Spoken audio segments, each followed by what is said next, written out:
જય દ્વારકાધીશ મિત્રો, એક નાનકડું પંખીના માળા જેવડું ગામ. એ ગામની અંદર એક શેઠ ને શેઠાણી રહે છે. એક શેઠ ને શેઠાણીને એક દીકરો હતો. એ દીકરાના લગ્ન કર્યા, ધામધૂમથી લગ્ન કરી અને પોતે પોતાના દીકરાની વહુને લાવ્યા.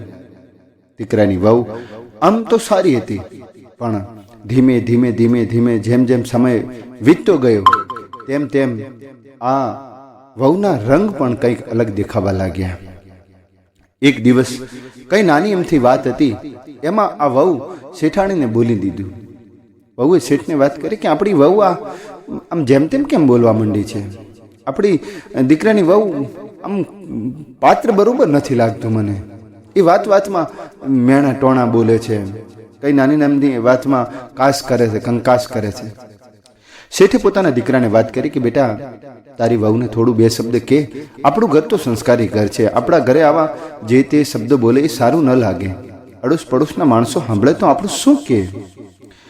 આ શેઠના દીકરાએ પોતાની પત્નીને વાત કરી કે સાંભળ્યું, તું બાને શું કામ જેમ તેમ બોલે છે?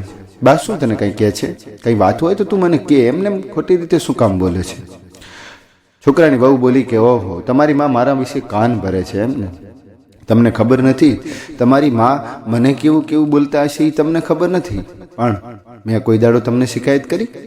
પણ એમણે તમને શિકાયત કરી દીધી. તો કે માએ નથી કીધું, મને બાપુએ કીધું છે કે આપણે એમ કે આવું સારું ન લાગે એવું. ના કે તમને ચડાયા જ છે.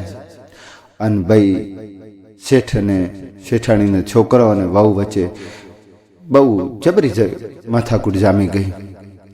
શેઠ ને શેઠાણી ત્યાંથી ચાલી નીકળ્યા કે આપણે હવે અહીંયા નથી રહેવું, કારણ કે આ તો દુનિયા સાંભળે આપણું આબરૂનું શું થાય. અને શેઠ ને શેઠાણી જતા રહ્યા અને છેક જુનાગઢ ગિરનારની પોતે તળેટીની અંદર એક આશ્રમ છે અને આશ્રમની અંદર રહેવા લાગ્યા છે. સાધુ સંતોની સેવા કરે છે અને એમનું જીવન શાંતિથી વ્યતીત કરે છે. સંતની સેવા કરવાથી એમને ઘણો આનંદ આવવા લાગ્યો. સંત પણ એમની માથે બહુ ખુશ હતા, એટલે આ બધી વસ્તુ એમને બહુ સારી રીતે રાખતા. શેઠ અને શેઠાણી અહીંયા સંતને કે કોઈને કોઈ આ બધી છે ને ઘરની કોઈ બાબત જ વાત જ ન કરી. બસ આખીરે એ એક સેવા જ કરવા લાગ્યા. અહીંયા છોકરો અને વહુ પણ છે ને ભાઈ ધીરે ધીરે મોટા થયા છે. એમને પણ એક દીકરો આવ્યો છે અને દીકરાને પરણાવવાની વાટો જોવાય છે. દીકરાને પરણાવે છે અને સંસ્કારી વહુ ઘરે આવે છે. સંસ્કારી વહુ ઘરે આવતા જ શેઠ ને શેઠાણીને છે ને ખૂબ મજા આવે છે. બંને જણા ફરે હરે મજા કરે. દીકરો અને દીકરાની વહુ પણ એમની ખૂબ સેવા કરે. અહીંયા વર્ષોના વર્ષો વીતી ગયા છે. કહેવાય છે કે મિત્રો, એક દિવસના સુમારે આ છોકરાની વહુને કોઈએ વાત કરી કે સાંભળ્યું કે હા, તો તારા સાસુને ઓળખે? તારા સાસુ કેવા છે?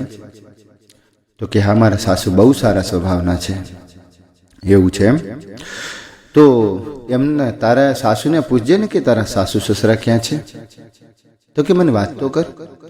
તો કે ના, તું તારી હાહુને પૂછજે. ના કે મને તું વાત કર, આ શું વાત છે એમ? તો એમણે કીધું, એ બાયડીએ આ શેઠની વહુને, છોકરાની વહુને કીધું કે તારા સાસુ ને તારા સસરા ખરીને એમણે એમના મા બાપને ક્યાંક બાબાલથી ને તો ક્યાંક જતા રહ્યા છે અને કોઈ દિવસ ખોદ ખોળ પણ લીધી નથી. રોજ ચકડાવતી હતી બાપડી, એટલે છોડીને જતી રહી છે. ડોશી બિસારી અને ડોહો બે જણ ક્યાંક જતા રહ્યા છે, કોઈને ખબર નથી. આ સાંભળી અને વહુને બહુ દુઃખ લાગ્યું. ઘરે આવી અને એની મમ્મીને, એની હાહુને વાત કરી કે સાસુમાં કે હા, આપણા બા ક્યાં છે? એમનું શું થયું? તો કે તો ચારના મરી ગયા. આપણે તો હું હા હરે આવતી હતી ત્યારના મરી ગયા છે. ના બા, મને સાચું કહ્યું, મર્યા નથી. મને ગામમાંથી વાત જાણવા મળે છે કે એ લોકો ઘર છોડીને જતા રહ્યા છે. અરે છોડીને જતા રહ્યા હતા એ તો વસ્તુ સાચી છે, નાની બાબતમાં એ લોકો ઘર છોડીને જતા રહ્યા, પણ કંઈ પછી એમના કોઈ સમાચાર નથી. મને એમ જ કે મરી ગયા હશે. ના બા, એમ મરે નહીં. તમે વિચાર કરો કે હું તમારી સેવા કરું છું તો એમને તમારી જોડે સેવા કરાવવાની ઈચ્છા નહીં હોય?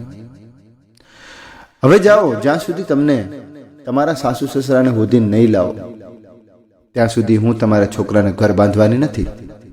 એમ કહીને આ બાઈ પિયર તરફ જતી રહી અને એના છોકરાને કીધું કે તમે ચિંતા કરશો માં, પણ આપણા દાદા દાદીને લાવી દો પછી હું આવી જઈશ.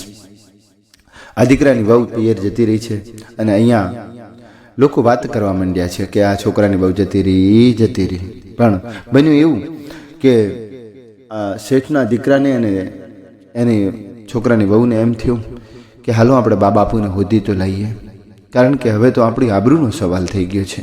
હવે તો દુનિયાભરમાં નવો એવી વાતો કરશે. આ લોકો હોદતા બધે કેટલું હોદે છે પણ ક્યાંય મળતા નથી. પણ એક દિવસ એ શેઠ અને શેઠાણી જે આશ્રમમાં હતા એ આશ્રમની અંદર પૂગી જાય છે. આશ્રમમાં પૂગ્યા પછી એમણે શેઠને વાત કરી કે બાપુ મને માફ કરો, અમારાથી જે થઈ ગયું એ ભૂલ થઈ ગઈ, પણ તમે હવે ઘરે આવો. પણ શેઠાણીએ એક તમાચો મારી દીધો એના છોકરાના ગાલ ઉપર, ફટાક. તને શરમ નથી આવતી? તું અમને લેવા આવ્યો છે? અરે હાલ તો થા, અહીંયા અમે સુખ શાંતિથી જીવન જીવીએ છીએ, તારું શું કામ છે અહીંયા?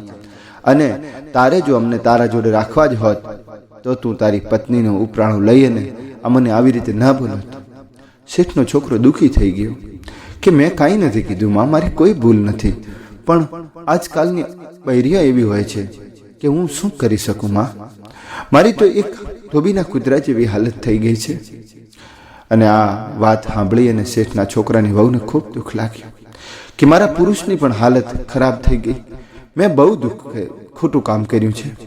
એની હાહુના પગમાં પડીને માફી માંગી, મને માફ કરી દો માં, મારી ભૂલ થઈ ગઈ.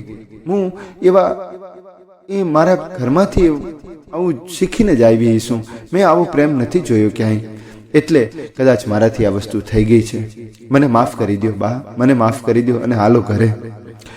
સંત અને જે મહંતો બધા હતા એમના જોડે જઈ અને આ દીકરી અને દીકરાની વહુએ ખૂબ માફી માગી કે મને માફ કરાવડાવો અને મારી ભૂલને ક્ષમા કરી અને મારા સસુ સસુરાને મારા જોડે મોકલો. મહંત બોલ્યા કે અમે કોણ કોઈને રાખવાવાળા, તમે સંસારી જીવન જીવો અને શાંતિનું જીવન જીવો, પણ તમારે જેટલા મા બાપનું તમે સેવા કરશો એટલું જ ભગવાન તમારી ઉપર પ્રસન્નતા રહેશે. અને તમે અહીંયા આવવાનું કારણ કેમ? તો કે અમને અમારા છોકરાની વહુએ અહેસાસ કરવડાયો છે. એ પિયર જતી રહી અને ગામમાં વાતો થવા લાગી, એટલે અમને એમ થયું કે અમારી આબરૂ નહીં રહે, અને એ બાબતથી અમને આજે કેટલાય વર્ષોથી અમે હોદતા તમારા આશ્રમની અંદર આવ્યા, અને હવે પ્રભુ અમારી જે કાંઈ ભૂલ છે એની અમે માફી માંગીએ છીએ, પણ અમારા સાસુ સસરાને કયો અમારી જોડે આવે. હામ ભાઈ, આ લોકોએ સંત મહાત્માએ એમના જે શેઠ ને શેઠાણીને વાત કરી કે જાઓ, તમારો છોકરો અને છોકરાની વહુ આટલું એમ કે કરગર કરે છે તો તમે જોઈન્ટ ફેમિલીમાં રહો, એ જ વધારે સારું છે.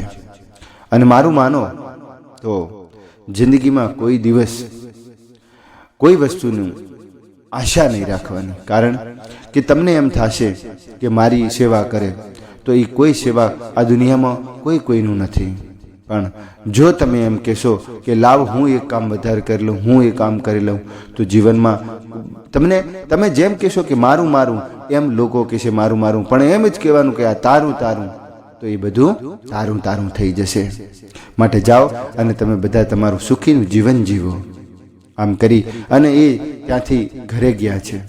ઘરે આવ્યા એટલે તો છોકરાની વહુએ અહીંયા ઘર સજાવીને રાખ્યું હતું, અને એ દાદા અને દાદી અને એમના જે શેઠ ને શેઠાણીનો છોકરો ને છોકરાની વહુ ને બધા હતા, એ ચારેય જણા આવ્યા, એમને વધામણા લીધા, એમના સ્વાગત કરવામાં આવ્યા. ઢગરાળો ઢોલ ગામના ગોંદરે વગડાવ્યો, અને દીકરાની વહુને એમ થઈ ગયું કે ઓહો, મારા હાહુ ને હાહરાને આખીર આંખો ઉઘડી ખરા એમ.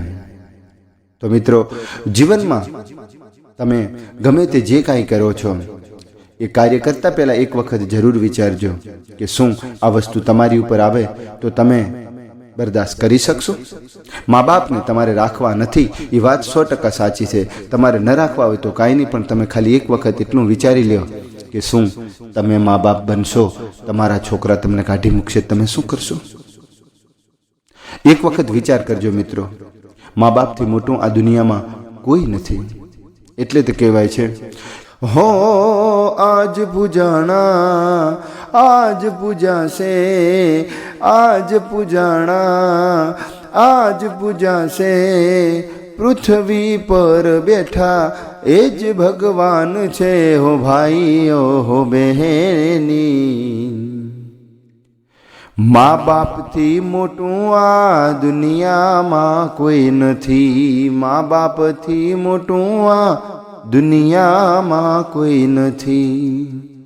તો મિત્રો, આ વાર્તા તમને ગમી હોય તો લાઈક કરજો, શેર કરજો અને સબસ્ક્રાઈબ કરજો અમારી આ ચેનલને. તો જય જય જય દ્વારિકાધીશ, જય દ્વારિકાધીશ.